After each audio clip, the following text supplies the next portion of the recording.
Allow me to introduce our student speaker, the suave, the sharp, the sinister, Daniel Scheer.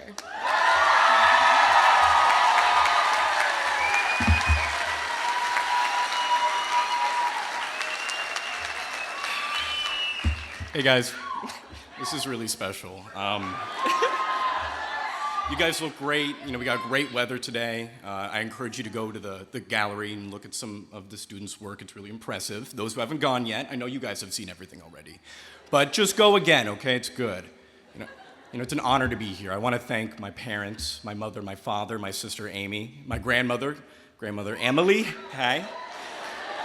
You know, the Slater Scheer Foundation, you guys supported me the entire way, and you know, I really appreciate you. I want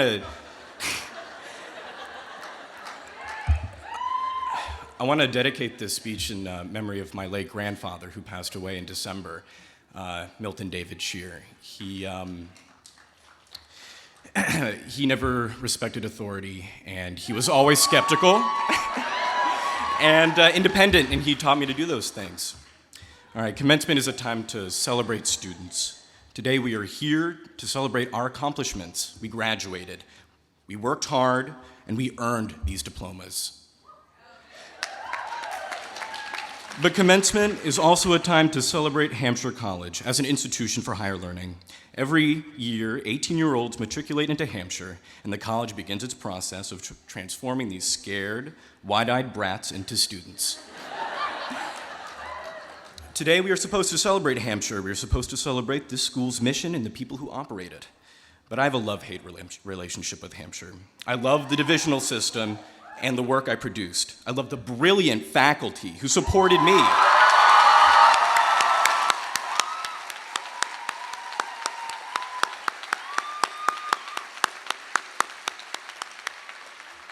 I love the brilliant faculty who supported me and everyone here through every meltdown and crisis and phase. Thank you.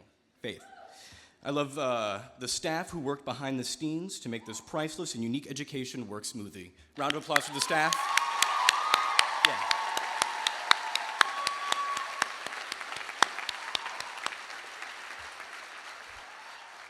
But I have problems loving the administration. Hampshire has a reputation for being a hippy-dippy, free-spirited, alternative dreamland where you can do whatever you want. So many of us came into this school hoping to change Hampshire to fit the way we wanted to change the world. We had vision. Thanks, Akita. We had drive. But many obstacles got in our way. Indeed, Hampshire is like every other private liberal arts school in the United States. Hampshire is predominantly white, wealthy, and apolitical. When students organized to address these issues, we were discouraged. Administrators scolded us, lied to us, and treated us as revenue flows. We must celebrate our graduation. We must celebrate our graduation. We worked really hard, guys, and we earned this. We earned to be sitting here today under this tent. But I feel like this is one victory among countless losses. I feel like I've lost so many battles, lost touch with too many friends, and made numerous academic missteps. There are those who have graduated and those who have left this school behind. Students, we have survived Hampshire. And I believe survival is an appropriate metaphor.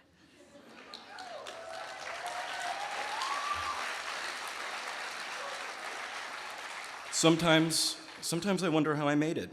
You know, you guys too. We love to trash Hampshire. Don't pretend. Hampshire's expensive, the administration is two-faced and corporate, and you really can't transfer after the first year.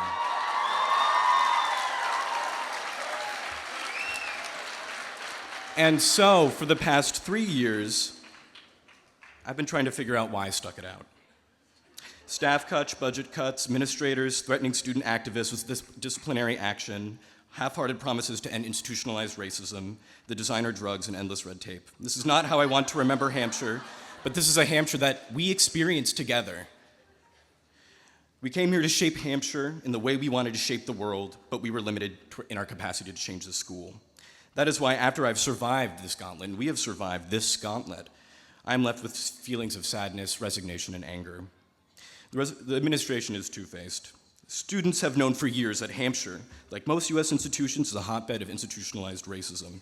The Cultural Center was a project at Hampshire built in the 1980s to support people of color and international students and help them succeed in an environment where everybody wanted them to fail or simply didn't care enough.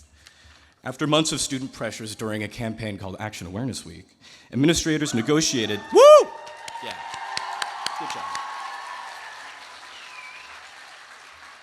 Administrators negotiated structural changes at Hampshire to end budget cuts. Oh, whoops. 2 years later, the center's budgets are still in jeopardy, and every year these student groups have to apply for student group recognition for funding.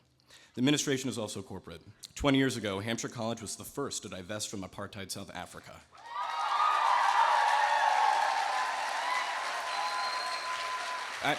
The first institution of higher learning, excuse me. 20 years later, students sought to uphold Hampshire's promise to avoid investing in war, genocide, and military occupations. Students moved to divest the school from US corporations that benefited from the Israeli occupation of Palestine.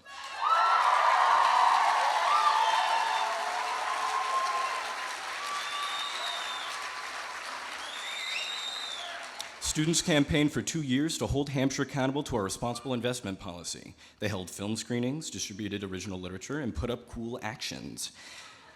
Yet in the face of such hard work and political ingenuity, the administration threatened students who organized a divestment campaign with disciplinary action. They micromanaged students' efforts and forgot about our supposed moral obligation to invest in peace and justice. Now, I want to thank you guys, all you students. And I'm really thankful for everybody here who had my back and the back of my friends and had each other's back during all these very difficult times. You didn't really have to, but instead you guys took a position against injustice, power, and inequality. I'm grateful for everybody who participated, big and small, for everyone who was brave enough to take their education outside the classroom and really mess things up. To know it's not enough, right? Yeah. Now, President Hexter talked about the scary world that we're about to walk into. It's a hard world to be honest in, and it's easy to be disingenuous. Corporations are buying favor on Capitol Hill. iBankers are gambling the earnings of decent people. The world we are entering is full of evil, but this is the world that we are going to enter, and it is just like the world we left. The only advice I can give you is to do the right thing. Students, use your gift of vision and drive to change the world for good, not evil. Now, I want to close my speech with some remarks of one of my favorite political theorists, Hannah Arendt, and her meditations. And some of her meditations on evil. It is indeed my opinion now that evil is never radical, that it is only extreme, and that it possesses neither depth nor any demonic dimension. It can overgrow and lay waste the whole world precisely because it spreads like a fungus on the surface. It is thought-defying, as I said, because thought tries to reach some depth, to go to the roots, and the moment it concerns itself with evil, it is frustrated because there is nothing. That is banality. Only the good has depth and can be radical. Thank you. Congratulations! Graduated! Ah! Yes.